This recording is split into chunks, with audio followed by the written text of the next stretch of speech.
Live from Derbyshire, this is The Sunday Lunch Show with Brent Poland. And you are listening live. Have Daniel Kebede, who is the upcoming potential president, general secretary, I would say, of the NEU. He was president.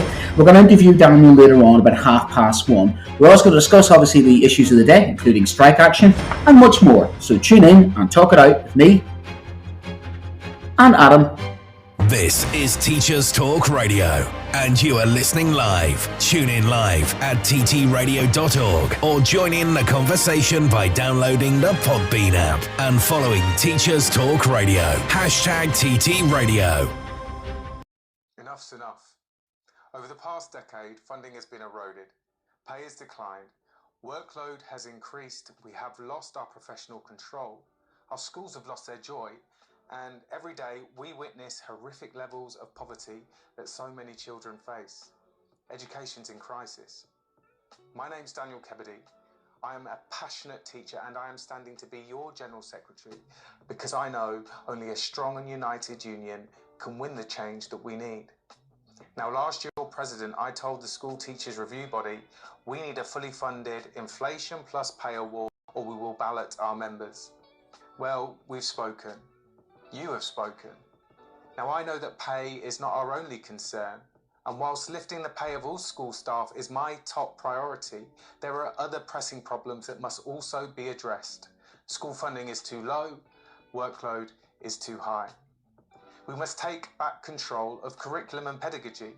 We must abolish Ofsted. Now, as the union's president and as a national officer, I have led this union alongside Kevin Courtney and Mary Balstead for the last 3 years, enabling our union to respond effectively to the COVID pandemic. And I know from my experience of meeting ministers of state and the English and Welsh pay review bodies that it's only an energetic, organised and campaigning union that can make politicians sit up and listen. Now, I will strengthen our work with other unions and I will build a stronger relationship with NASUWT because uniting every staff room will give us one voice, able to speak for teachers, supply educators and support staff, enabling us to take successful strike action when it's needed. Now, we need a change in government, but we cannot expect a Labour government just to give us what we ask for. We need a strong and united union that can make that case, one that fights and wins on the issues that matter to our members, one that boosts pay, reduces workload, wins on funding, and one that reclaims education for educators and for our children. Together, we can bring about change. So please use your vote in this election and vote for Daniel Kebede. Okay, well, good afternoon, everyone. We're live from Derbyshire, and we just thought we'd play that just at the start because we're very excited today. That's going to be very loud. I think we're extremely loud. We're having a bit of sound difficulties on our extremely loud. It's on the show. Yeah. Sorry, we're coming across extreme. I think we're coming across extremely loud. Hopefully that's better. Yeah. If anyone's listening live, we could maybe give us a bit of feedback on that. But we had a sudden blast of voice there. Hopefully, okay. Well, as I said, we're very pleased to have Daniel Kebede with us later on this afternoon. So, if you do have any questions about the upcoming strike action, NEU in the future, or you just got kind of any concerns about the union, or you want to ask him kind of any live questions, please feel free to do that. It's been an interesting week. How's your week been, Brent? Yes, I'm going to be honest. I'm absolutely knackered at the moment, mainly because I spent the week talking to my colleagues, 20-odd colleagues in my school. I'm sitting down with my head teacher and the SLT. It's been a tough week in many ways, but very encouraging week and a very uplifting week, but exhausting. Parents even in theirs as well. You know, you're teaching 400 children, 16 separate classes across 4 different subjects, and then you've got a family. And this strike action is obviously swaying us down a little bit if you're a school-based rep, trying to find the balance between the school needs, the union needs, and the staff needs. So a big shout out to any reps out there who know exactly what I'm talking about this week.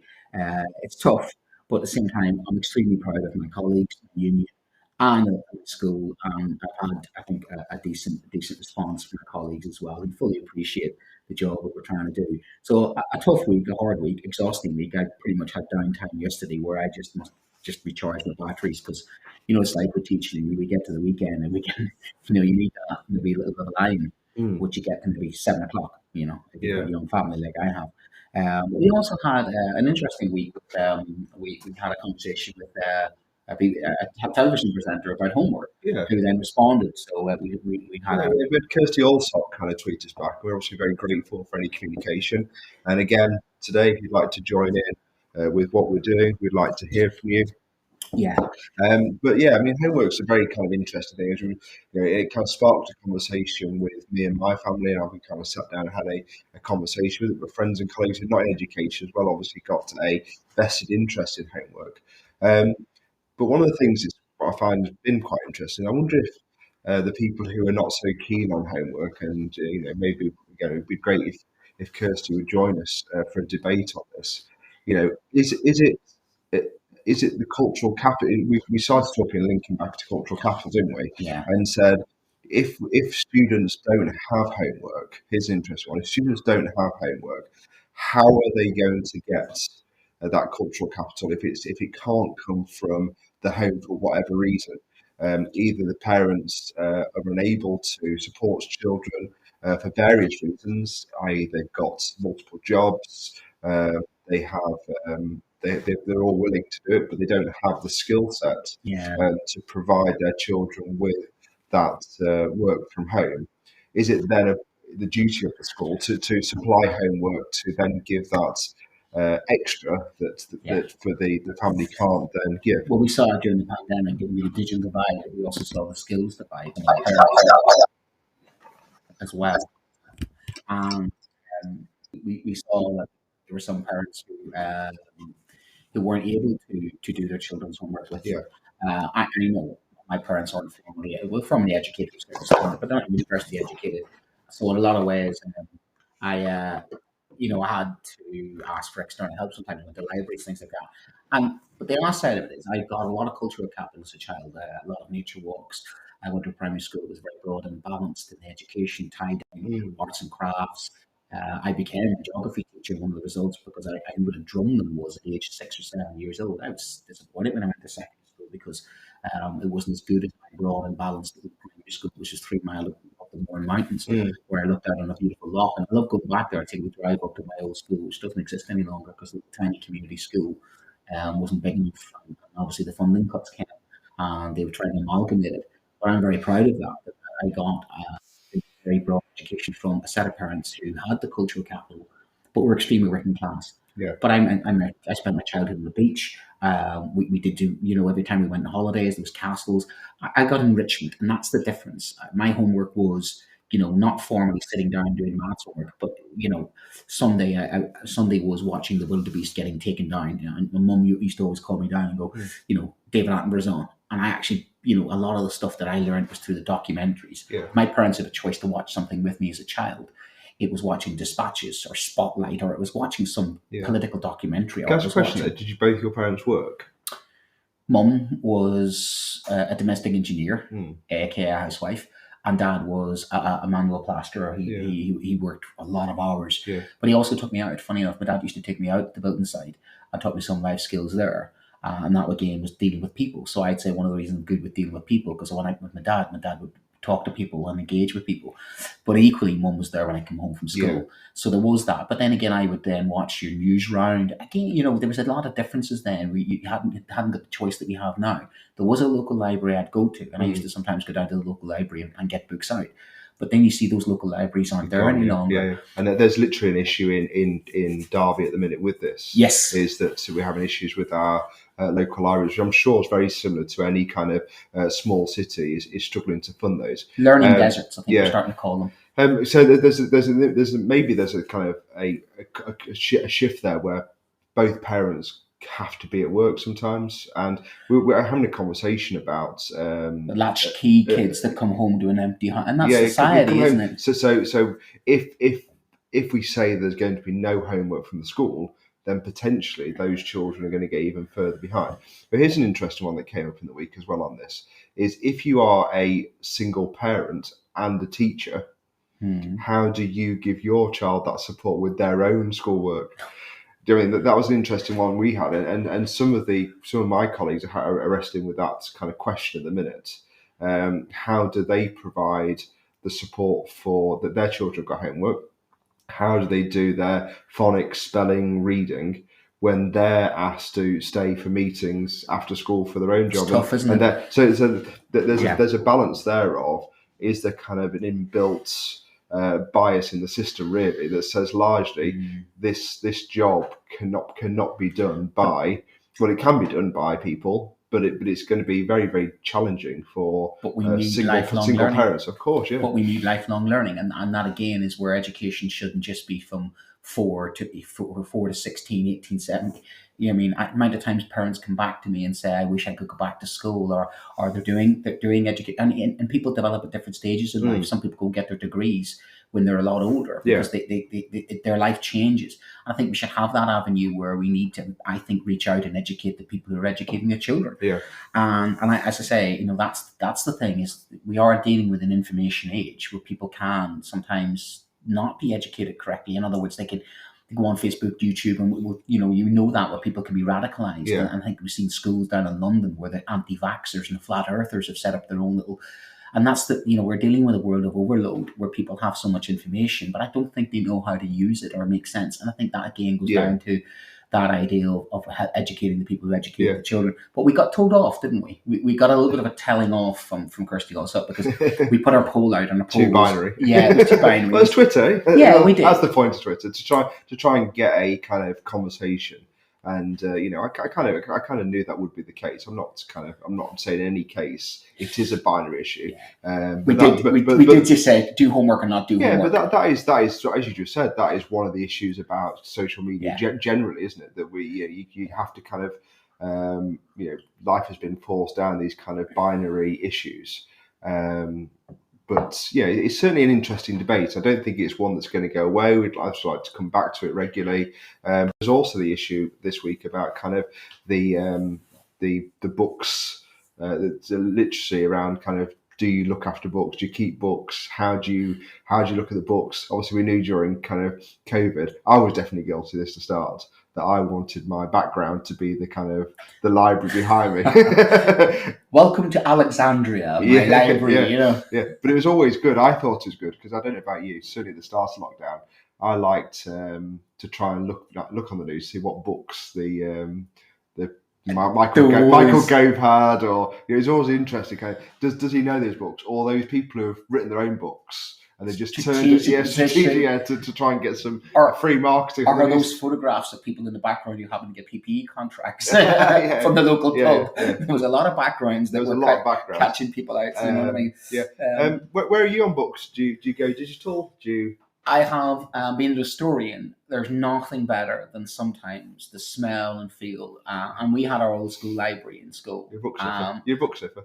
No, I do like kitschy, weird books. Yeah. And I have a 1962 John F. Kennedy, and I think it's 62. No, I might get that wrong. Please don't call me on that.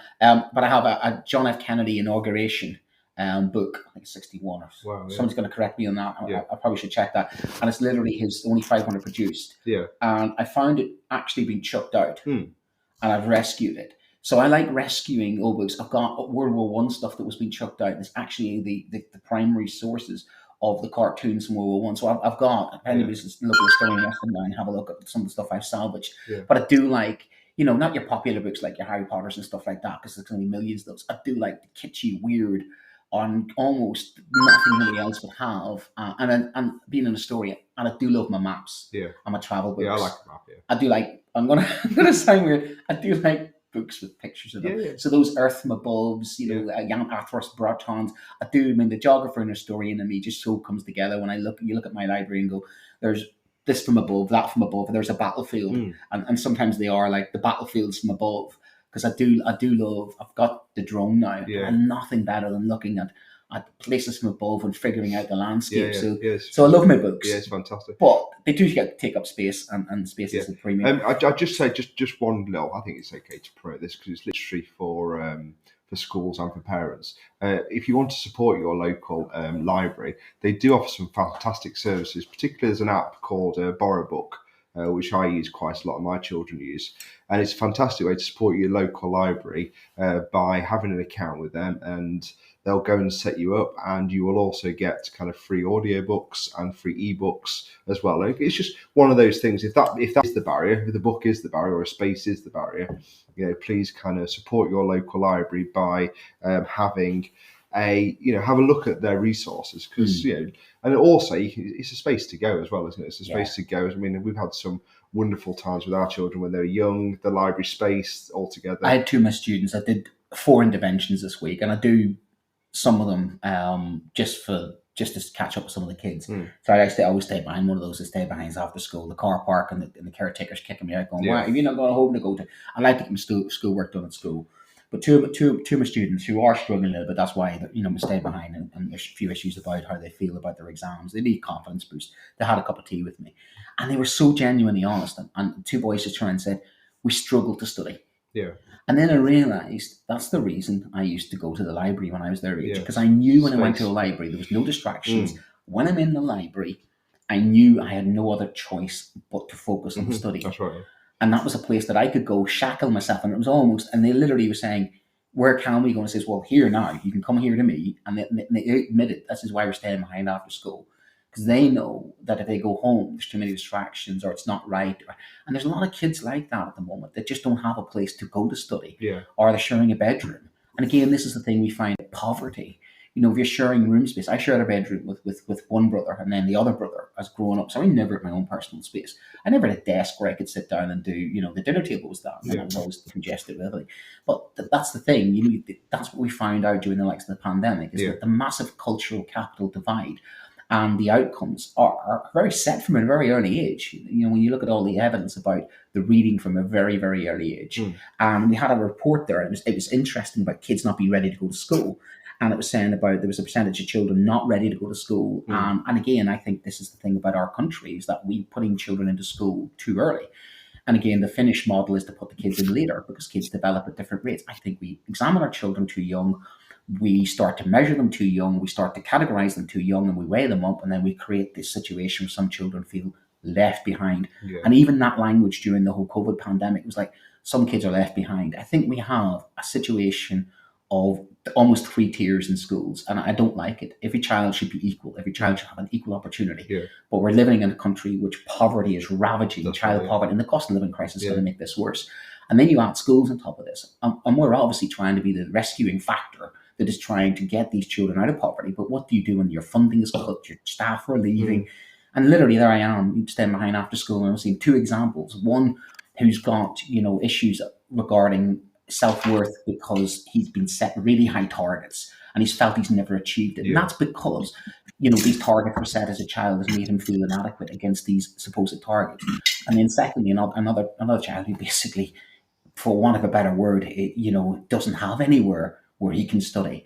And there they are with me after school. And that's what we do as a job as a teacher. Now, to have the likes of this government turn around and say that we don't care about children, when they don't vote for free school meals, when they cut funding, they cut CAMs, they have an exam system which breaks our children. That's the most heartbreaking thing. I'm literally trying to pick up the pieces of the mistakes that they've institutionally created.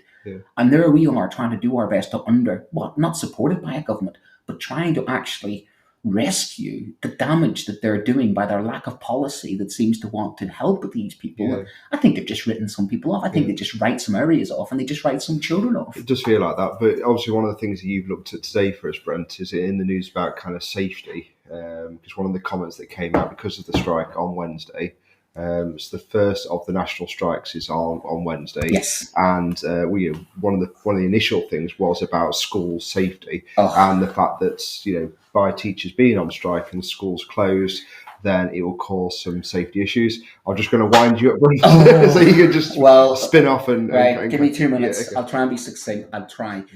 So, Gillian Keegan, our latest education boss, has said that we're compromising children's safety by insisting that I think she's our saying members. the current. Oh, the current.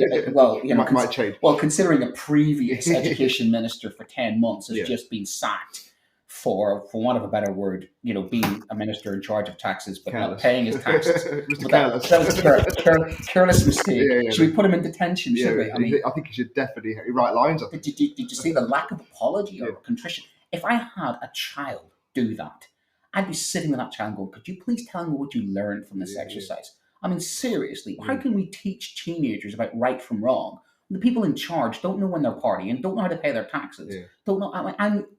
Anyway, I'm going to stick to the point. Yeah, 5,000 lines. 5,000 lines for Mr. Greedy. So Gillian Keegan has suggested this is her line now. That's we are compromising. Unions and teachers are compromising school safety.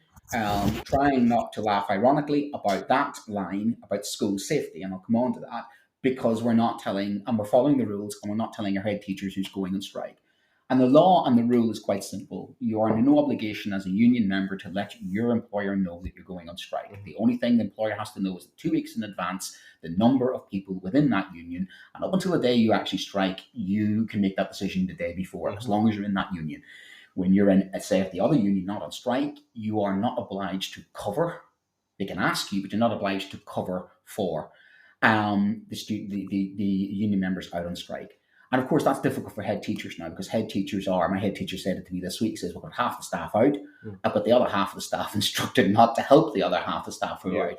And I don't know who's in and who's out, because I don't know who the union members are. And is that how it is? And well, that's exactly how it is. You can ask, but I've instructed my members that they're not to tell, because as a union rep, my job is to make sure that we cause disruption and that we close the school. And equally, the head teacher's job is to ensure that he is, as the Department of the Education is trying to say, to keep the school open. And that is the game of brinkmanship that goes on. No animosity between me and my head teacher or SLT. We've all been quite amicable, and everybody's been professional about it. But for Gillian Keegan to turn around and then, knowing these rules, these union rules, it's typical, isn't it? There's the rules. Let's break the rules because we're in charge. She knows this.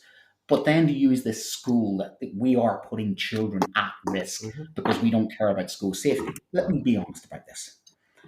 Kids are not safe at school. Last week report, 1 in 8 children don't feel safe in school. And this is from the Rachel D'Souza, who's actually the Children's Commissioner, said that she has a survey which shows that children don't feel safe in school at the moment because of the situation of behaviour, because of class sizes, because of the way our schools are managed at the moment, because they're overcrowded. I mean, we are literally, in inappropriate buildings. So we have a situation where children don't feel safe at school. We've had funding cuts, CAMS cuts, we've had teachers cuts, TA cuts. All of this is filtering into schools at the moment, which are struggling. We are struggling to manage our children. 100,000 children who are not in school at the moment.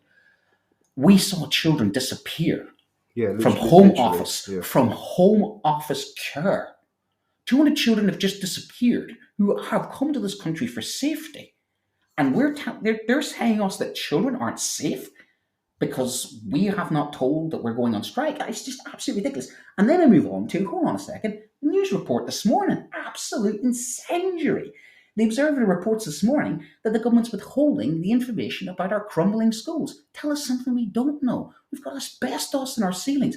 I mean, we don't need ventilation in some schools. We've just got the windows that aren't patched up. It's criminal in the 6th wealthiest country in the world that we have schools that need £15 billion to bring us to where we should be on average, not even for the future, to bring us up to the standard now, not even to future-proof. And literally, they're sticking plaster upon sticking plaster. And that report is absolutely damning this morning. So I think that's on the Observer, that there's a serious risk to life. Yeah. And let's be clear. We have got some teachers now who are looking at asbestos in the workplace. There is going to be criminal proceedings if this continues. And last thing is we saw it during COVID. Other countries had ventilation systems put in. France have just put ventilation systems in when it's 800 parts per million. I'm walking into classrooms all the time. It's 3,000 parts per million. And we've had Karen Bales on about this. Obviously, Karen Bales was very good. He went through. You want to listen back to that show? He went through some of the research on that as well. If you follow us back with the links that he put on Twitter at that point, He has done a detailed look at the research into. Was it Holland or? It was. Yeah. But we know this. This is the thing that always breaks me is during COVID we were guilted to going into schools, and we had again the union was attacked because the union's stopping children from learning. The union is being militant. The union's only looking out for teachers. These attack lines, disgustingly put together in order to guilt the teachers into, because what we really want, we care for the children. It's disgusting to try and use the children against us from the same people who are happy to vote against free school meals, but go into a canteen in Parliament that is heavily subsidised to give themselves a 28% pay rise, while we've had, myself personally, a 26% pay cut. And frankly, this is one of the reasons why I think, I'll be honest with you, so many people who I never expected, my colleagues who are very politically timid, not the type of people who go on strike, have approached me this week and said, well, I'm done with this now. It's time. I don't want to go on strike, but I've got no other choice. It's been building for a while, and it's not just one thing. And if that's the response from the government to try and play the line that we don't care about children, while their actions are completely the opposite. If they cared about children, they really cared about children, they wouldn't be putting them into substandard buildings. They'd be doing something with teacher retention. They'd be doing something with pay. They wouldn't be cutting CAMs. They'd be putting the libraries back. By their actions, their words are hollow. And I'm sorry. I'm not being political about it. Obviously, we're going to have the interview with Daniel in about 10 minutes after we've done the news. So that's what we'll do. And obviously, we're both going to be very impartial with Daniel. I'm not making no bones. I am a union rep myself. I feel very strongly about my schools, my school that I've loved. I've been at for 18 years. I think the country's at crossroads. I think education's at crossroads. I just think something's going to have to give somewhere along the line. I don't like the direction we're going in because I don't see the government currently compromising. Likewise, we know, because we've all got the in staff room, we know there's people who are uneasy about striking. We know there's anxiety going on. So we wanted to dive into that. So I've just put onto Twitter, if anyone would like to ask either me or Brent some questions, or Daniel some questions about the upcoming strikes and anxieties that you have, please feel free to kind of post, join in the show. It'd be great to call up. Obviously, we'd love that. But if you don't feel you want to do that today, please send us a message. If you want to keep yourself anonymous, that's also cool with us. Just mention it on the message that you don't want it kind of name read out. We have Daniel ready to go. So what we'll do is we'll play the news, and then we'll come to Daniel straight after you. So Daniel, if you're there, we'll come to you in about 6 or 7 minutes after our news, which actually is some of the stuff that we've been talking about. This show is brought to you in partnership with John Catt Educational, a leading publisher of books, directories, educational guides and magazines. This show is brought to you in partnership with John Catt Educational, a leading publisher of books, directories, educational guides and magazines specifically aimed at forward-thinking schools in the UK and beyond. Have you checked out their latest releases? Don't miss out! Visit johncattbookshop.com to explore their full range of titles and advance your own professional development today. Happy reading! This is Teachers Talk Radio, and this is Teachers Talk Radio News.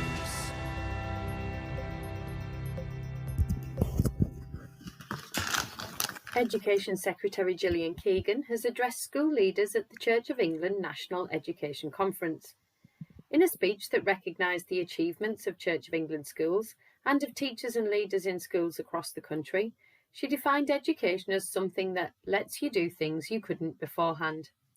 She also reflected on her own experiences of being educated in a faith school, although it was a different denomination, Catholic. She spoke about the importance of a faith which is still a core part of who I am, and recognised the work of faith schools, particularly Anglican schools, and the role they play in educating young people. She described the Church of England as one of my department's most valued partners, as the largest provider of academy trusts. Ms. Keegan went on to say that her department would protect the schools so that when they became academies, they retain the statutory freedoms and protections that apply to church schools. She also used the speech to comment on standards and said, "I agree with the Prime Minister on Maths to 18, and praised a former teacher of hers, Mr. Ashcroft, who helped her realise my one opportunity. The speech was not without reference to planned industrial action by teachers in the National Education Union, when she commented that for teachers to have an impact, they need to be in school, and stated that we will be funding schools in real terms at the highest level in history. The speech closed with a statement that her door is always open, but asked that you now work with me to keep as many children in schools as possible during the disruptive strike action. Ms Keegan ended with a focus on collaboration to make sure our education system flourishes for all children. Half of state schools in England and Wales will close on Wednesday as a result of the planned industrial action, according to reports in many media outlets. The action by NEU coincides with that being taken by civil servants, university staff and train drivers. While schools may close, many will remain open to pupils identified as vulnerable or at risk, as well as some schools offering places to the children of critical workers. The latest data from the Higher Education Statistics Agency shows that the number of EU students choosing to study in the UK has dropped by half since the UK left the EU. Enrolments by EU nationals dropped by 53%, from around 64,000 to 31,000 between 2020 and 2022. Whilst the number of non-EU nationals did increase at the same time period, the data shows that the UK universities still faced significant shortfalls. The exit from the EU and the changing international fee policy saw EU student fees rise from around £9,000 to as high as £38,000. The decline has been particularly sharp in student numbers from Italy, Germany and France. Similar falls have been seen in Scotland, with many mourning the demise of the EU's Erasmus scheme, as well as the loss of diversity brought to courses by students from the EU. Universities UK said the changes in numbers had dented the finances of some universities and impoverished campus life. The HuffPost featured an article focusing on new data which shows that 87% of teenagers want better and more inclusive sex education. The survey by student discount app Student Beans found that 39% did not feel represented in the sex education they received. 27% of girls surveyed admitted they did not feel comfortable setting and communicating boundaries with a partner, compared to 23% of male respondents. 89% of all respondents said they did not see LGBTQIA+ themes in the teaching. With Generation Z having the highest percentage of non-straight people, almost double that of millennials, perhaps it's time for another review. Finally, Schools Week focuses on Ofsted's announcement on how it will conduct thematic reviews of alternative provision. Visits will take place in the spring and summer terms, with a national report out in the autumn. The visits will not result in judgments, and the report will not identify local areas specifically, although they will be listed separately. There will be a focus on how AP supports children to stay in mainstream, and full details are available on the Schools Week website. This has been your Teachers Talk Radio News with Joe Fox. This is 2 Minute Tech with Steve Woods, your tech briefing on Teachers Talk Radio. Hello, this week I'm going to talk about GDPR, an acronym that has bounded around and caused quite a stir when it was first introduced back in 2018. GDPR stands for General Data Protection Regulation, and it's governed by the ICO, which is the Information Controller's Office, an independent body set up by the government to uphold information rights.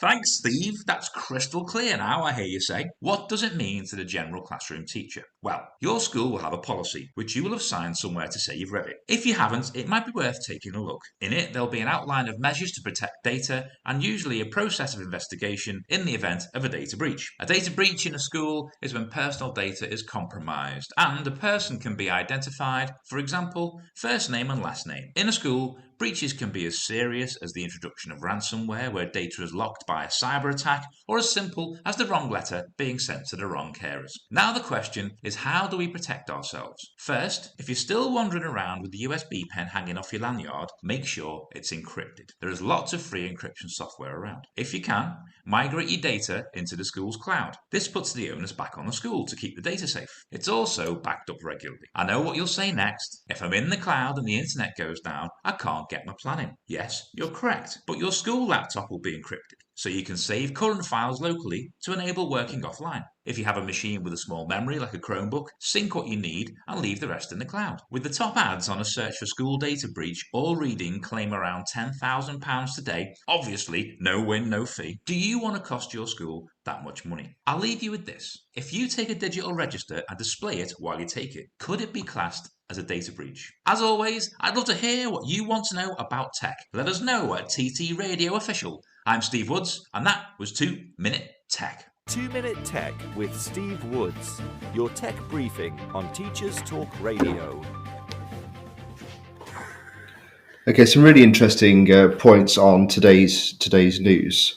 Particularly, I've just been doing a piece of work at my school around ransomware, and there's some really interesting stuff on the government website to help schools on this, because obviously we don't want to cause the school network to shut down. Obviously, I don't know about you, Brent, but so much of my stuff now is online anyway. But I think there's some sound advice there, particularly around storing your mark sheets and etc. on the cloud, and then obviously the onus is on the school then. Which most schools will have clear policies on how to store data and that type of thing. So some really good advice on there. And if you really want to get back in contact with the guys at Teacher Talk Radio about a data breach or putting your register on the board, and how easy is that to do? And sometimes you have to quickly just pull out the kind of cord very quickly. I know some software do have that kind of projected view, so you can kind of have that on. Yeah, so we're going to come to Daniel now. So I think, Daniel, you are connected. If you can hear us, can you hear us? I can hear you. Yeah. Fantastic. Thank you. So the big question I want to start with is, are you a salt and vinegar or cheese and onion guy? I'm guessing those are cheese and onion. Very good question. It depends on the mood, actually. Tends to be salt and vinegar generally, and then if I'm having a beer, cheese and onion with beer tends to be the choice. Good choice. Because we thought we heard some rustling in the background. Oh, Guinness. Oh, yeah. Guinness goes with everything. Well, as we heard some rustling in the background, I thought, is he having a cheeky packet of crisps there? So I thought I'd ask him the quick icebreaker. Is it? I knew you wouldn't go for prawn cocktail. No, you wouldn't go for that. But I knew you'd be a salt and vinegar or cheese and onion man. For me now, I don't think I'll ever go back to anything but the Max Fiery prawn cocktail crisps. They're next level, I think, with the beer. Well, I'm just going to put in my 2 pence that Irish Tito crisps. Okay. But the problem is you've got northern ones and you've got southern ones, and that's just that's a whole different ballgame.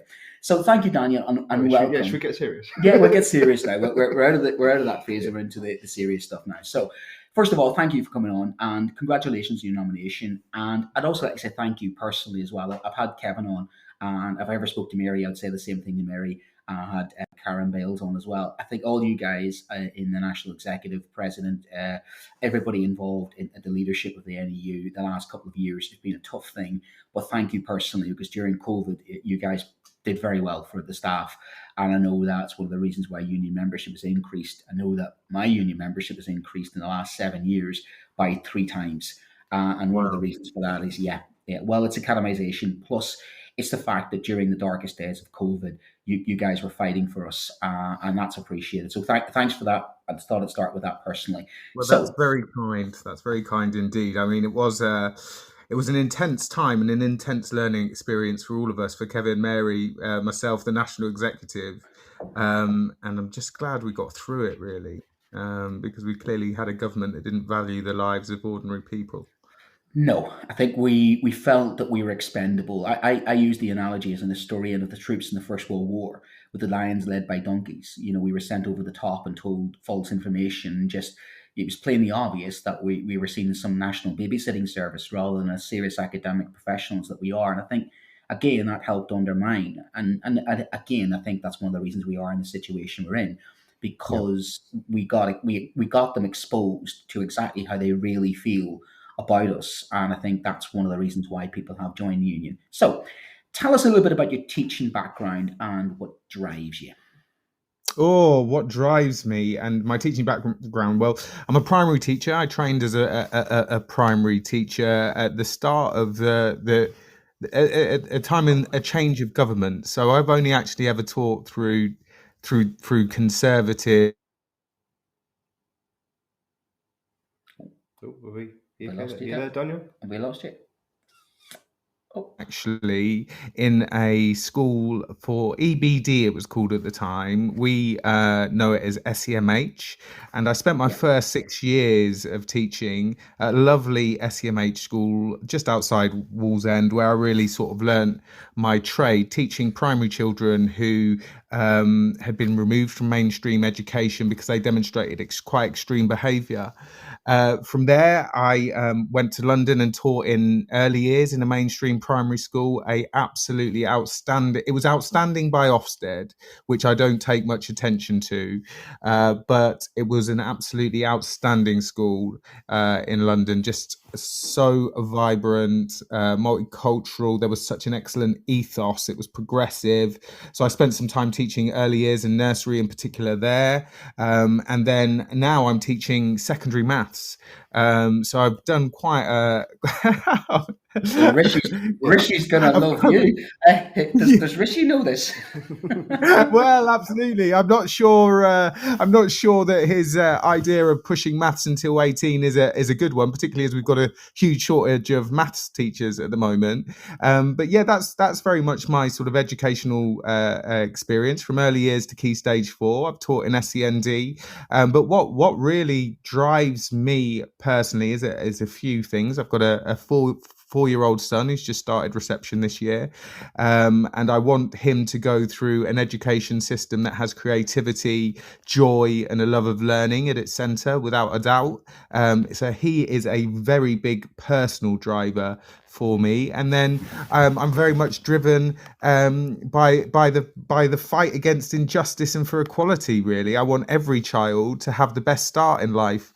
I've spent a long time opposing well before I even became a union rep, and certainly ever before I became a trade union general secretary candidate. Three key things: I've opposed war, I've opposed racism, and I've opposed poverty. So all through the days of cuts, I was organising against library closures, because essentially I want working class people and working class children to have the best. I think there's an imbalance in this country. I think that wealth is concentrated amongst the hands of a few, and I believe that every child has the right to what those children at Eton have. So yeah, that's what drives me, and that's my educational background, really. No, I can see. The thing is, I'm working class myself. There are a lot of people like us in education, but education is such a broad church, isn't it? So some people would share that view, others would obviously not share that view, and of course that's it's important to know the motivation behind it, because that's the reason I'm still a teacher, is trying to get those children over the line, regardless of who they are. But similar background myself. I've had discrimination all throughout my life, until obviously the only way out of it was education, which drove me into. So it strikes a chord what you're trying to say there, Daniel. Union background, then. So that's your teaching background, and what's driven you. And obviously, I've got a 4-year-old myself, and I know exactly what you're saying about it. It makes you better and worse, doesn't it? It makes you more sensitive to things. It makes you more driven. But it makes you obviously identify a lot more sometimes with parents. You see the other side when you're a parent in the education system, don't you? Absolutely. And that's it is interesting. I'd say I've been a better teacher since I became a parent. Not to say that I wasn't a good teacher beforehand, but just gives you that little bit of a roundness of sometimes a bit more patience and tolerance sometimes, when you realise that there are a couple of sides to it, and just to help that. So union background, Daniel, how did you get involved with the union, and then how have you progressed up through the union then? Well, I started with becoming a rep at that first school in the northeast that I taught at, and that sort of happened a bit by accident, really. You just sort of got a knack for it. What I found was colleagues looked to me to try and overcome any sort of problems within their working life. We were very lucky, actually, in the sense that we had a union supportive head. So I became the rep within the school, and we formed a very, very good union group that would work with senior leaders to ensure that the school was the best it could possibly be for the staff and for the children. And from there, I got more active in my district, obviously attending the district meetings and things, and attending national conference, and getting that sort of confidence to make your first speeches around pay and workload and professional control. And from there, really, then I sort of got encouraged to stand for the executive. And the way that the union works is there's equality seats. So there is a black members executive member, a disabled members executive member, an LGBT members executive member. And I sort of had quite a long track record in the Northeast, in particular, of fighting the far right and fighting racism. Sort of organised lots of demonstrations and mobilisations against National Action, the British National Party, National Front, the English Defence League, and so on. So when that seat for the black members constituency seat holder came available, the person was stepping down, black members and other members of the union started to look to me to sort of run for election in that role, because not only was I a teacher, a trade union rep active in my district, but I also had sort of a strong background in sort of fighting against racism, which was, rising very much so at the time. And I happened to win that election and spent a good few years on the executive. Then it was initially on the NUT, and then when we merged, obviously on the NEU, and I was really lucky because I was able to sort of combine sort of passions around a more equal, the fight for a more equal and equitable education system, and take that onto the national executive and bring through things like the anti-racist charter for schools, which got rolled out in 2019. We started to raise the decolonising agenda around curriculum, and ensure that the union had quite a strong anti-racist current running through it. And then from there, people asked me to run for president, and it was very much, something that I was encouraged to do by my colleagues. And we happened to win that election, and it was an incredibly crazy time, because I took up post at the start of the pandemic as senior vice president, and then have been a national officer for the last 3 years, working alongside Kevin and Mary, the national executive, through what's really been the most challenging time for our profession, our trade union, and of course our children. So it's been a sizable and varied trade union career, and it's led to me being one of the candidates for General Secretary. Yeah, fantastic. Thank you. We were saying earlier that we've been teachers, Brent, since 2004, 2005. Is that when you started? 2003. 2 years. So you picked me by just 1 year. Yeah. But even my wife was commenting the other week about kind of how different things seem to be with the workload that we've got and the expectations and everything else. But obviously from Wednesday, you could see that as a start of the strike day as a start. What do you think is the end game here for unions and teachers? And what does success look like over the next couple of weeks, months against the government? Well, success for me looks like Gillian Keegan coming to the table with a deal on Monday when she meets Kevin and Mary that is fair and just for teachers and for support staff, and for a fair funding settlement for our schools. Actually, I don't want us to take strike action on Wednesday because I want this dispute settled when they meet tomorrow. That's what real success looks like, I believe. But ultimately, we know that the education system can't continue as is. As parents, as teachers, we know that there is a significant issue with the quality of education that children have access to because of the recruitment and retention crisis that exists. And we know that that is driven by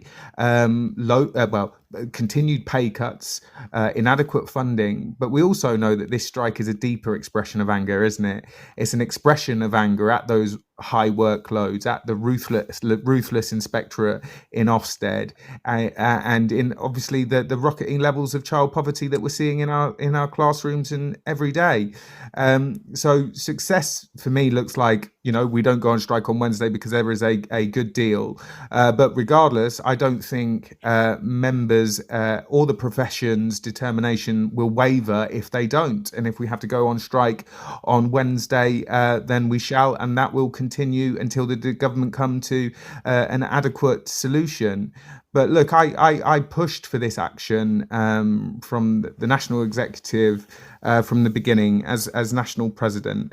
I was saying that we're entering an inflationary period, that things are going to get incredibly tough and challenging for working people, and that we are going to have to speak into the government in a language that they understand.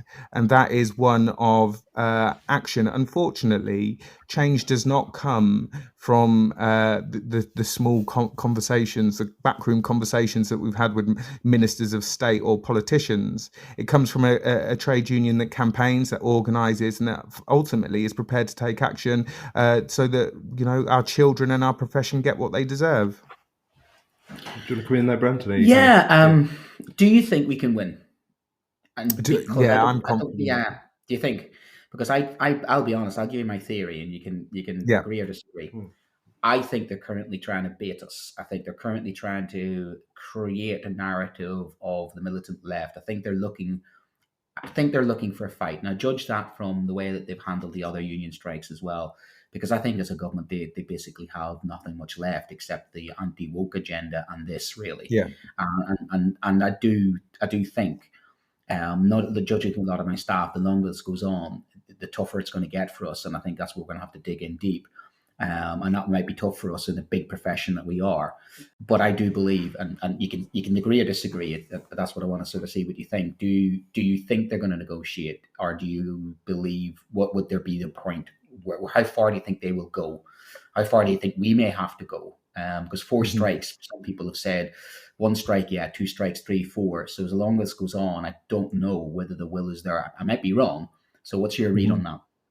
So my feeling is that our argument's cutting through generally. I think parents understand what we do as a profession. I think our communities, particularly after COVID, have a better understanding of what we do as a profession. And, the government did try to break any trade union that's taken industrial action. They've tried it with Mick Lynch and the RMT, and they've done it with the postal workers and so on.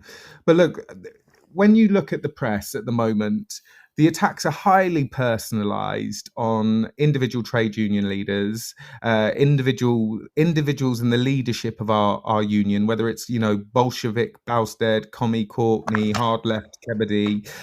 They're personal, they're very personalised attacks. And that is purely because they have not got a counter-argument to the things that we are saying and demanding. When Catherine Birbal-Singh is on Sunday morning television alongside Mary Bousted, agreeing with what Mary's saying, we know that the argument is cutting through. We know that they don't have an answer to it. The only solution to this is a fair settlement of adequate pay and funding. And there are, they can demonize individuals as much as they want, but I don't think fundamentally that is going to cut through. People know there's education's in crisis. We can all see it. We've got thousands of buildings in need of repair. We have got, school staff using food banks. We've got, we are experiencing what the rest of working people is experiencing. But fundamentally, I do think what we do, the only real victory will come if we all start to win. So we're seeing the rail workers start to settle elements of their dispute. Well, that's positive for us, and we will see the same for nurses. You know, we want everybody to have a decent standard of living, and to be able to afford the basics that each and every one of us deserve. But in terms of my confidence, I think the government's attacks and the mainstream media's attacks at the moment, from the government supporting press, as I call them, rather than anything else like that, are fairly weak. Targeting individuals on things they've done or said a long time ago or already apologised for, and they're doing that because actually they don't want to talk about the bread and butter issues. They don't want to talk about pay declining 24%. They don't want to talk about rocketing workloads. They don't want to talk about inadequate funding because they know it's terrain that they'll lose on. Yeah, can I just come back to you on that figure, because obviously that figure's been queried, the 23% figure, because obviously it's different for different teachers at different stages in their careers. How have the NEU come to that figure? Can you just explain a little bit about kind of that figure in particular and why that figure is important? So it's the RPI decline. So the retail price index, how much things cost in the shops, how the real impact, the real terms impact, how your pay has compared to the products that you're buying and the bills that you are paying. And in fact, I think really it's quite a conservative figure this year when you are looking at our fuel, how much has your gas and energy bill gone up in the last 3 years? How much have we seen petrol rise? How much have we seen pasta go up? It's quite a conservative figure when you consider actually the day-to-day things that people buy, like food and energy, have gone up far more than 24%. Pasta's up 50%. My energy bill has gone up 300% in 3 years. So, if that's the reality for people. Yeah. You need to do your dad job more and start turning off the lights I'm in a minute, just running around after my kids, just turning the lights off. I calculated mine, actually. What's mine? As an experienced teacher, 20 odd years. What, your pay? Yeah. 20%? 26. 26%. And as I've said to people who've asked me, it's 26% pay down at a time in my life when I need to be earning more, mortgage, children, all the rest of it. Life gets more expensive as you get older, doesn't it? But also that as well, I should be getting progression as I get older because I'm doing more work than I've ever done as a teacher. Yeah. So I have a double whammy there of increased workload at a time in my life when I should be enjoying spending more time with my children and getting less for it. And that's the sort of thing, which brings me on to talking about Catherine Berbelsing. She's interesting now. She's also come up with something that a couple of people talking the other night were talking about the strikes on a radio show. And they were asking the question, have we pitched the actual strike correctly on pay and conditions? Or is it more the majority of teaching staff are more interested in the workload, the behaviour, the lifestyle, just all the other stuff, the school buildings? There's so many issues in school, Daniel, aren't there? We'd be here all day to think everything that's wrong, but we've sort of pitched it at pay. And some have questioned that really is a bit of a gift to the opposition to this, that they will pay, they'll make us out to be the greedy teachers, and we have a cushy number, 13 weeks a year. You get the teacher bingo out, the teacher bashing bingo out. But she suggests and says, teachers are more worried about the workload, they're more worried about school safety, school behaviour, and overwhelmed by bureaucracy. So what's your take on that, whether the pitch that we have about the pay is the correct angle to take? Well, the nature of trade union legislation means that we can only take national industrial action on pay and terms and conditions. So that really is why there is that sort of claim going into the government. I'd love to be able to take strike action against child poverty, for example, but unfortunately, legislation does not allow that. We have very restrictive trade union legislation. But the primary demand of the union is fair funding for schools. We've all seen, and my head teacher is no different. Our heads struggle this year because there's been a 5% pay award, which is below inflation and in real terms pay cut.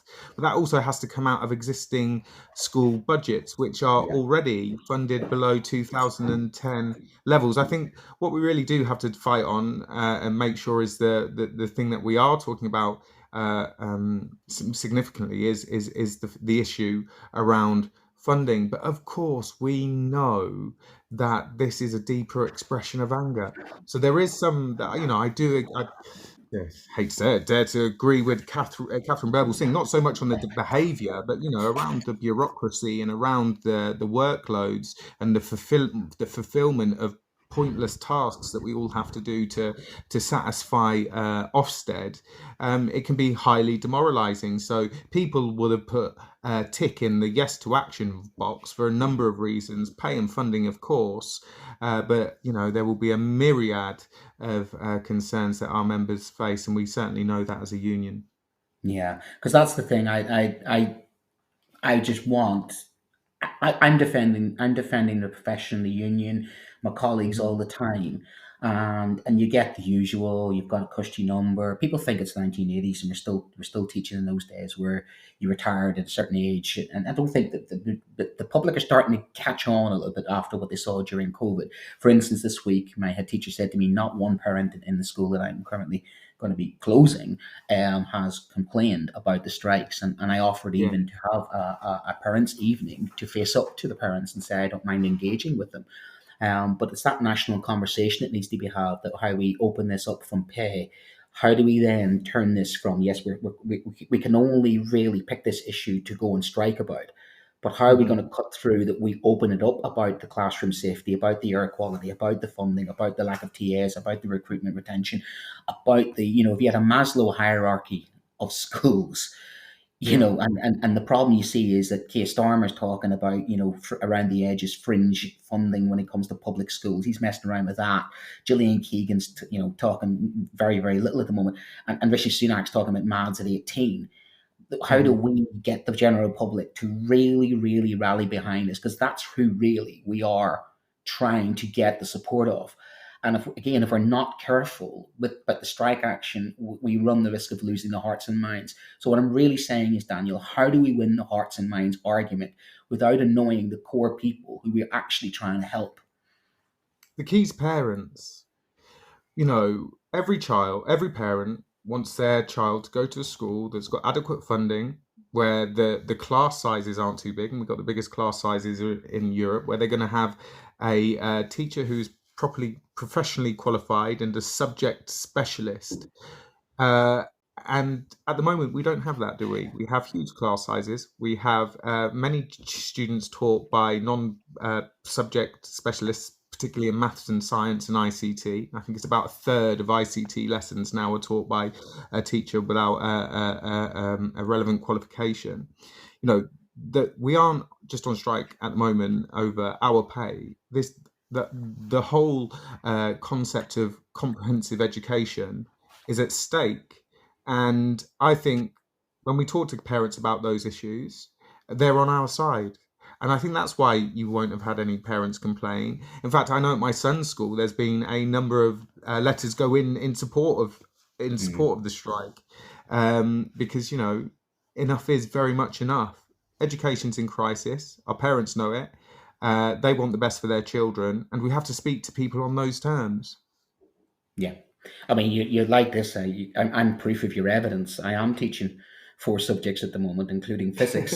And all I'm saying, I'm just glad that gravity is still there. I'm just very glad that Newton's laws still exist, because I haven't done physics since I was 16 years old. You've not taught Brent at school? I think anything I've not taught.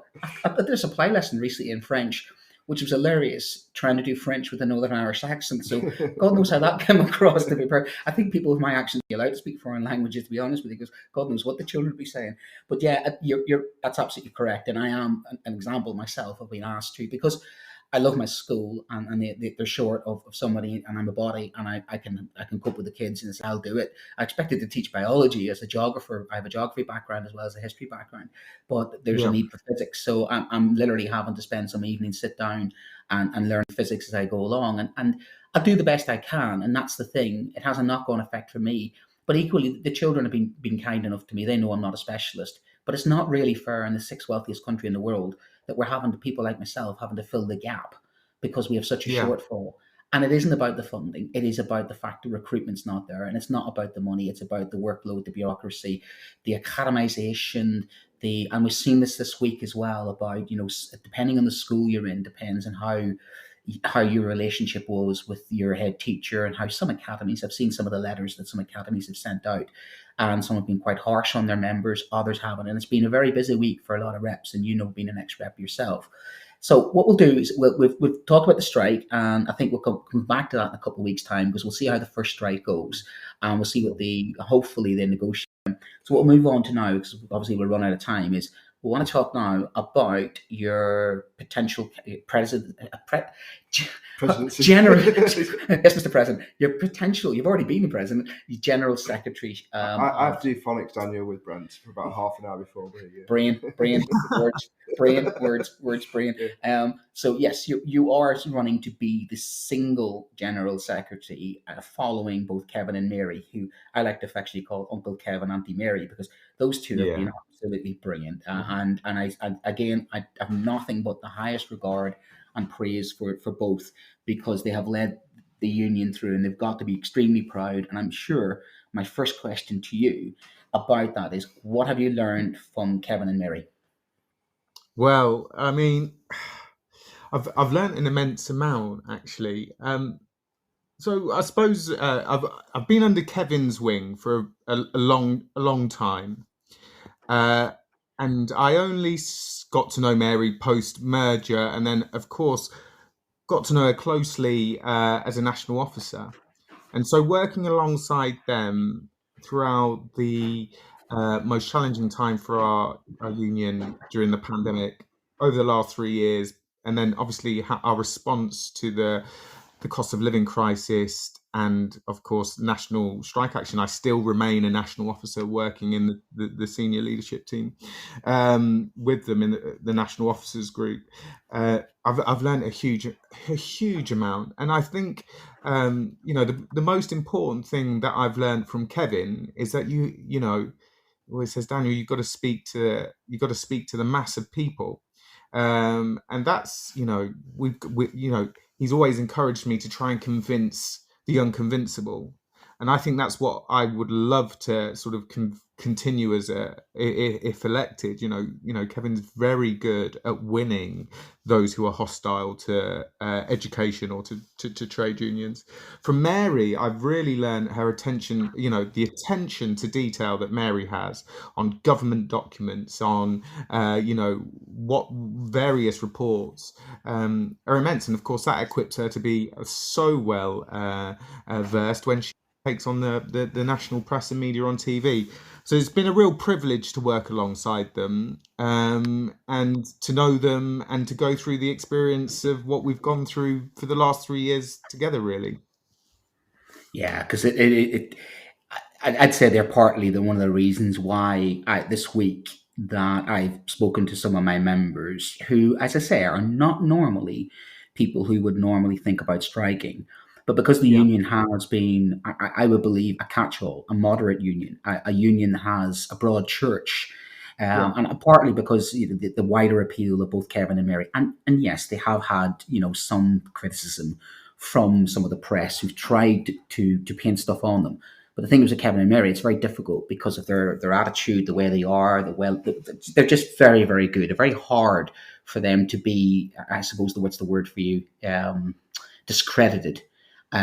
Which brings me on to, and you know where I'm going to go with this, okay? So bear with me. You tweeted something. So I'm going to ask you, and Yeah. you know it's coming. And you tweeted about Ukraine, and it caused a bit of a furore. So Yeah. in the spirit of being a teacher, because I am Yeah. and I always am, do you regret tweeting that?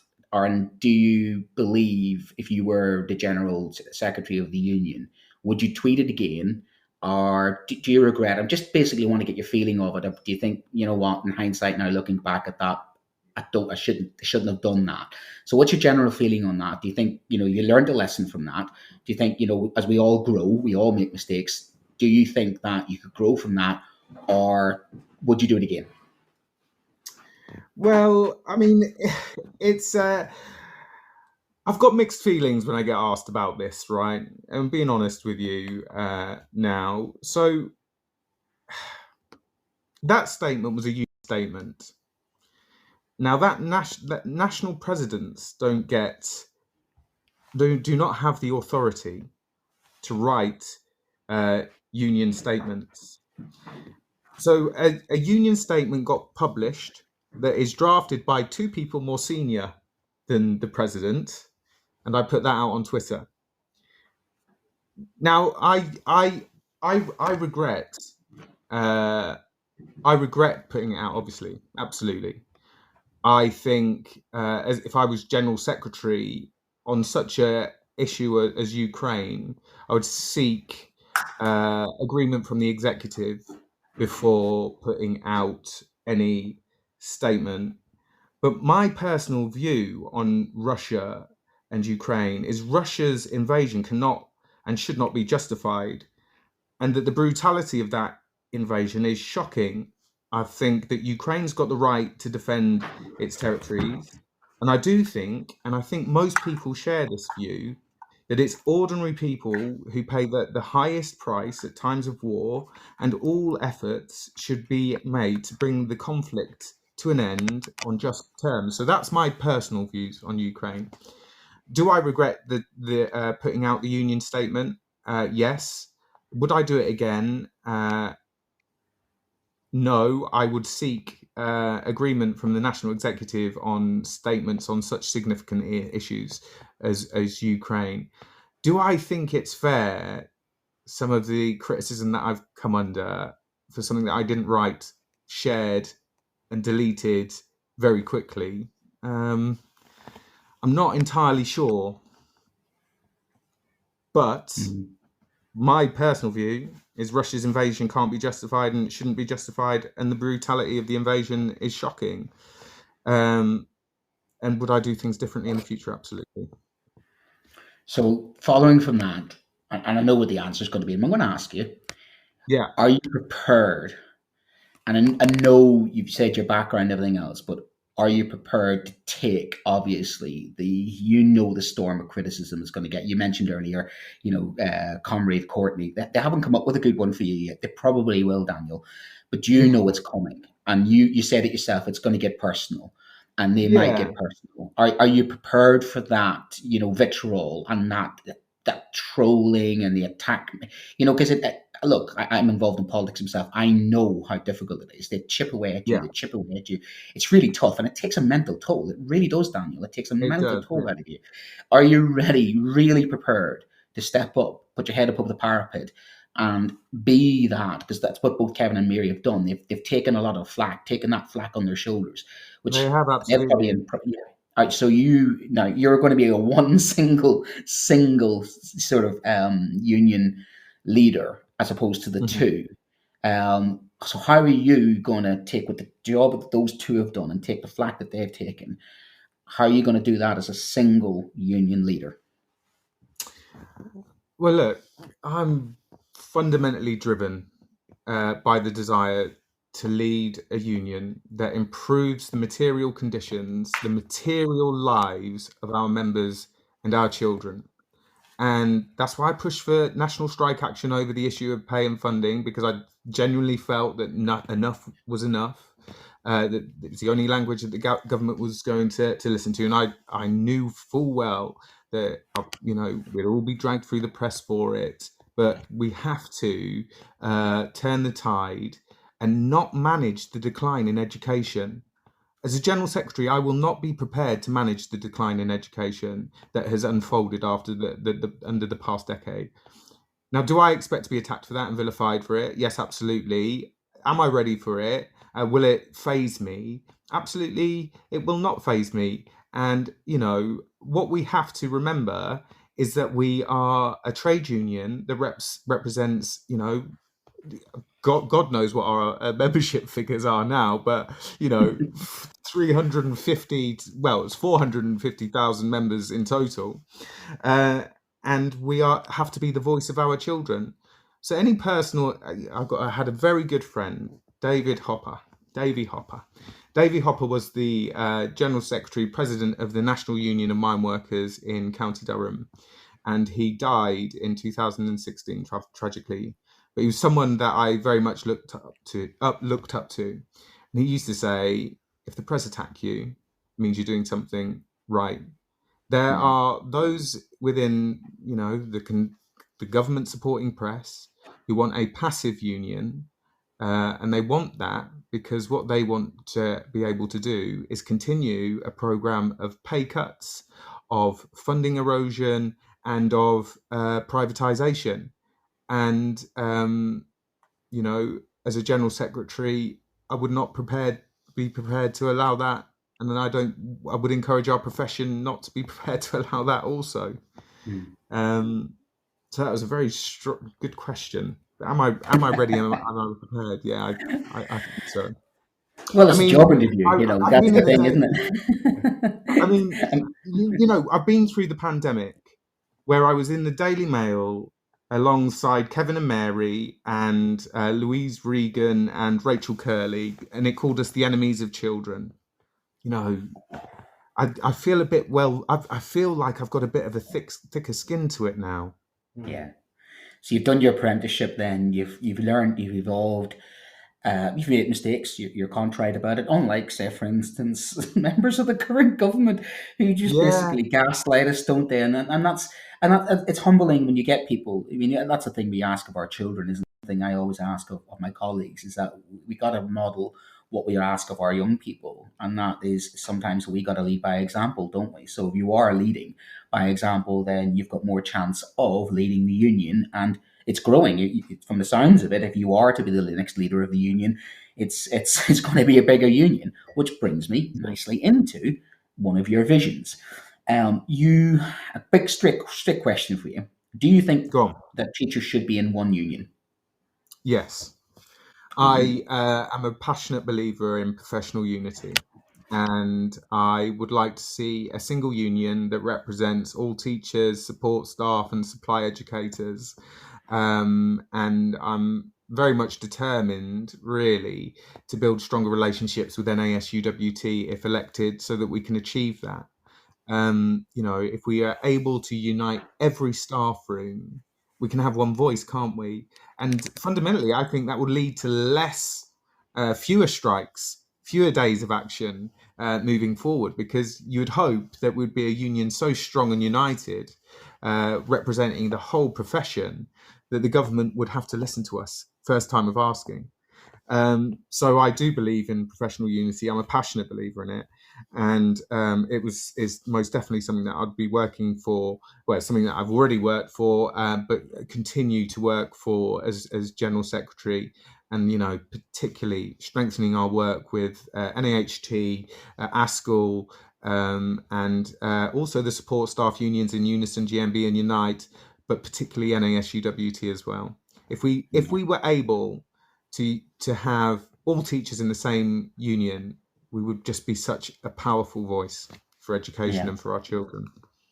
I mean, the thing about support staff is I've increased my union memberships from support staff from 0 to 9, and in fact, 1/3 of my membership happens to be from support staff, and I feel really, really so sorry for them that they didn't get their vote over the line, because they are the people who are at the lowest. And I had one of my colleagues recently said to me, their teenage son, earns more in a supermarket than they do, doing the vital job that they do with children with SEND, and you've done that job. So I'm pleased to hear you say that about support, and obviously embracing our colleagues in the support unions as well.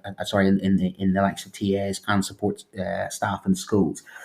Question for you then is: you're unapologetically of the left, and you are endorsed by the NEU left, and you're popular within the grassroots. So you've got a very strong base there, and it's everything you're saying is driven from you would say you call yourself a socialist and be proud of that, and I would myself.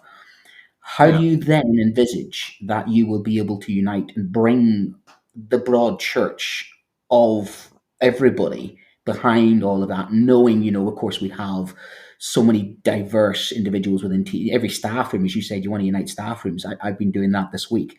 And I tell you, it's a tough job when you have people Yeah. of different ages, different backgrounds, different reasons for coming into education. And again, you and I have a commonality, and many others do. But how do you Yeah. broaden that out? Yeah. So I think it's a really important thing, actually, to reach out to people who may not necessarily be of your political persuasion. I mean, it's something actually I had to do in the movements against racism all the time. We'd always wanting to be working with politicians, regardless of what party. When we were organising around racism, and I've kept that philosophy in the trade union. But look, I have been very lucky. I've never hidden my politics. I'm a socialist, absolutely. I want to see a society where there is world-class health service for everybody, decent homes, children fed and sheltered and have everything they need. Those are my sort of core principles. But I've been very lucky in the trade union that I've been able to work consistently throughout the union and beyond. And that essentially what did lead to the 101 nominations. I did not get 101 nominations just from the minority, and they are a minority of the left. 101 district nominations came from activists who would not necessarily identify with the left, who may come from who may support a different political party. I know there were Lib Dems and Greens who worked to have me nominated, and also, I've been very lucky to have a lot of ATL legacy support, particularly amongst their support staff, because I was, very supportive of the strikes in Durham for when they were having their pay cuts, but also from people like Hank Roberts, who is ATL past president. I want to continue sort of very much in the vein of Kevin and Mary, in Steve Sinnott's also previously, of a union that is for everyone, regardless of your political background. We are a union that will work together in the interests of children and of education. And what I find actually is it doesn't matter if they're a socialist or not. They tend to want, the ideas that I have are pretty widespread. We want a supportive inspectorate. We want manageable workloads. We want fair pay. We want decent funding. These aren't, hard left ideas at all. And, as a national officer and national president, I've been very lucky to work with politicians as well, of all persuasion. I mean, there's a lovely photo of me and Robin Bevan actually that's went about not that long ago of me and Nadeem Zahawi. We're quite prepared to work with people, but the focus will be on a union that improves the lives of members and children. Okay, brilliant. We've had Lisa on from Chesterfield, Daniel, who's got a quick question for you. He said, over 30,000 people have joined NEU recently. What should the union be doing to organise these new members and empower them? Yeah, well, I think it shows, firstly, it just shows a depth of feeling, doesn't it? The strength of feeling amongst our profession when we've got 30,000 new members. The union needs to be, and it is, organising these new members around strike committees and around the dispute. But actually, there has to be a long-term plan around how we organise these members, and that is unfolding. We want to see members engaged in our union at a really active level, and that's not just in terms of like attending district meetings and taking part in the democratic structures of the trade union, but also we want them to be part of that movement for change, don't we? Involved in our campaigns against child poverty, involved in our campaigns against toxic testing, involved in our campaigns against Ofsted and so on, because we've got quite a ruthless government at the moment. I think we would all agree on that, and we aren't going to get the things that we want in education just by asking. And I said this in my video, we're not even going to get these things that we want from a Labour government just by asking. We really need a strong and united union that can make the case for change. So members' participation, not only in the democratic structures of the union, but also in terms of our campaigns moving forward, is vitally important. How do you feel about the support that you're getting from the Labour Party at the moment? Because the Shadow Secretary was on Koonsberg this morning, and was doing that thing again when she was flip-flopping around support. Yeah. How do you personally feel about that? Would you like them to be more supportive? Look, I would love the Labour front bench to be supporting every worker standing up in struggle for a better life. Absolutely. That is what I would personally like. Is that a realistic expectation? No, I don't think it is. So I don't really have any major feelings, if I'm being honest, because that expectation isn't there. And I would love Labour to be more supportive around these issues. I think actually, though, I only caught a clip. I thought Bridget was quite good on Ofsted today. She says that it needs to completely, be changed. So I thought she was much better there.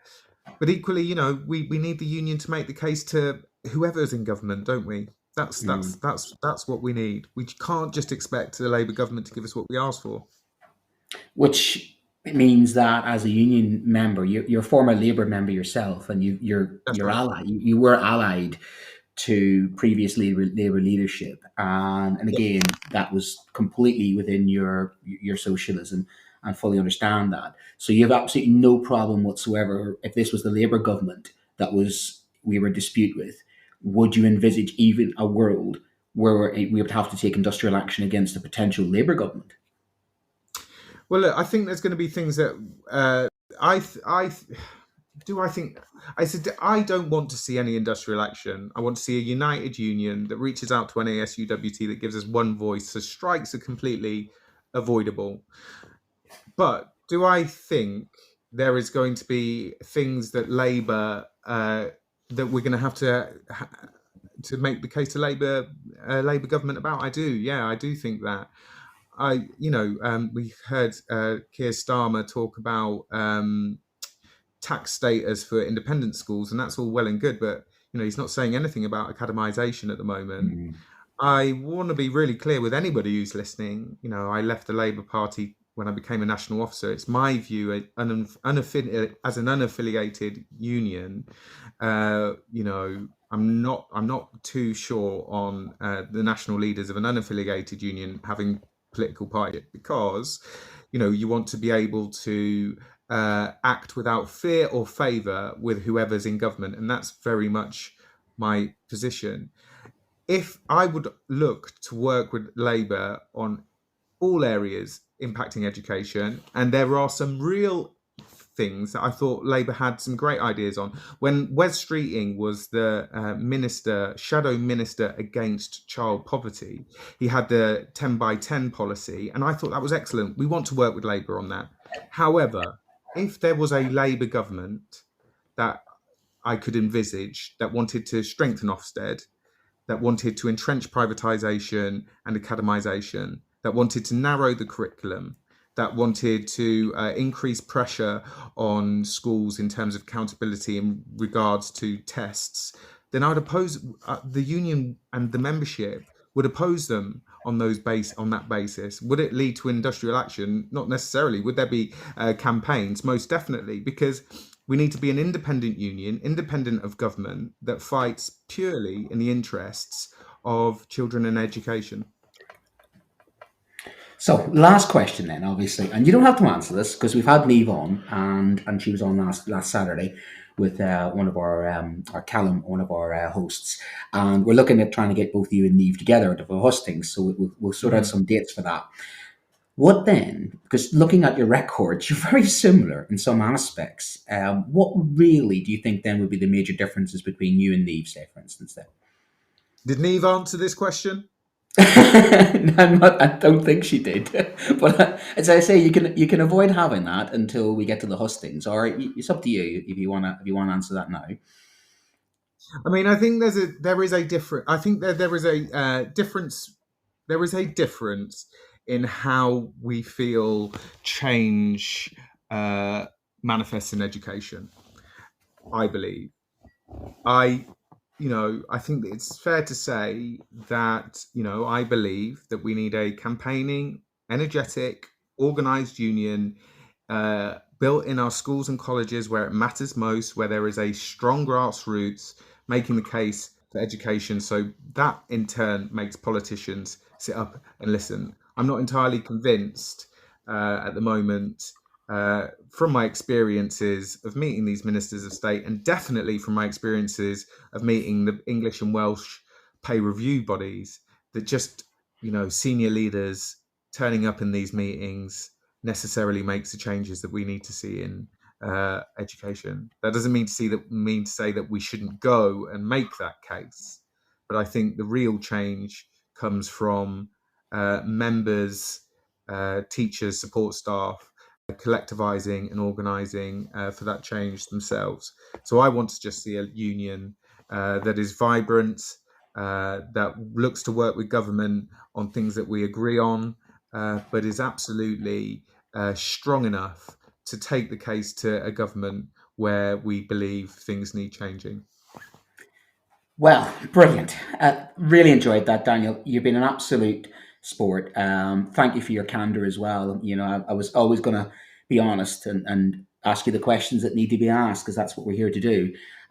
Good luck with your campaign. As I say, I think the guys behind Teacher Talk Radio are trying to get you onto a Neve and Daniel hustings. And I suppose it's going to be difficult for both of you. We're in the middle of a strike plus an election going on. So that, keep going, the pair of you. And I wish the best to both of you, because either way, I believe we're in good hands when it comes to the union. Can I say then, thank you, and I'll go to our sponsors. So thank you, Daniel, and yes, go and spend some time with your 4-year-old gobbler. Well, he's got some crisps to finish off. He's got what do we say? Yes, go finish those crisps, and thank you, to those that. Well, thank you very much for having me on. It's been really enjoyable. You more than welcome to come on again, Daniel, and more than welcome, because it was a really good interview. I enjoyed that, and again, thank you for your candor. There was some difficult questions there, and you could have avoided them, but you weren't a politician there. You actually answered them, which is refreshing that people answer questions these days when it comes to things like this. So thank you for that. So cheers. What I'd like to say now is I'd like to say thank you to Daniel and to those that contributed today, to Lisa who put a question in, to Adam and myself. I'd also like to thank our sponsors. John Catt. Losing myself here. And John Catt, I actually had a look at some of John Catt's stuff today, and I picked out a couple of things I want to have a little read over the next half term. Putting staff first, a blueprint for revitalising our schools, and a blueprint for a revitalised profession by John Tomset and Johnny Utley, and that's on there, and I think that's very relevant to what's going on. I like the look of Kate Jones's work, retrieval practice, resource guides, ideas and activities for the classroom. And I like this idea of running the room, the teacher guided behaviour by Tom Bennett. That's always trying to update my teacher behaviour as the children's behaviour has changed over the last couple of years. I have found that some of my old strategies just don't seem to be working the way they used to, or maybe I'm just getting a bit older. There's a question we didn't get onto. There's so many questions, but there has been that kind of report today about behaviour is another issue. Of all the issues that we're talking about, behaviour and changing behaviour is something. So it could be a really good book to update your CPD. Yep. So that's John Catt Educational, and they brought this show with us in partnership. They're a leading publisher of books, directories, educational guides, and magazines specifically aimed at forward-thinking schools in the UK and beyond. Have you checked out their releases? I've just mentioned a couple of them, and we are also doing some book launches through John Catt as well on some of our Teacher Talk radio shows. So visit johncattbookshop.com teacherstockradio.com to explore the full range and some cracking titles on there. Also, you might want to do what we're doing right now. We've had, again, some new presenters. Daisy and Elizabeth were on the first show last Friday. Cracking show. Callum was on last Saturday as well. We had NEU Sweeney on. So we've got both potential candidates for the General Secretary of the NEU on. And again, let us know if you want to become a presenter. I think Daisy and Elizabeth were guests at one stage, and they've now joined us and joined the collective. You will be assimilated. Your knowledge will be added to the collective, and we will do something brilliant with you.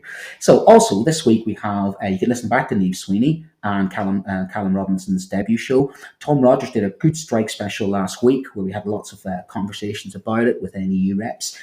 Sunday's a busy day for Teacher Talk Radio. We had the weekly review this morning. You can catch that on YouTube, which is really, really fascinating. Yasmin also this morning. Maud is on later on. And tomorrow we have the briefing from the fake head teacher. This is just funny and hilarious. Yeah. So catch us on all of those. You can listen back on anywhere you get your podcasts and Podbean. Please share, like, subscribe, and we'll see you again. So thank you to myself. Thank you very much. Yeah, enjoyed today, Brent. Yeah, enjoyed it. Yeah, really good session. And please feel free to, over the course of the week, if you want to kind of talk to us on Twitter, follow the show, listen back to the show. You might want to kind of pick some questions out. We're happy to kind of do follow-up questions next week as well. But off for Sunday dinner. What are you doing this afternoon? Catching up with some marking. Yeah. I've got some essays on Queen Elizabeth and her marriage proposals. Not the most exciting, but hey, I'm a history teacher. Okay, well, I think we're the teachers here that are letting their class out late, so we better go off. Have a great Sunday, and we'll see you next week. Bye-bye. You've been listening to Teachers Talk Radio. Tune in live and listen back at ttradio.org. We look forward to hearing from you next time on Teachers Talk Radio.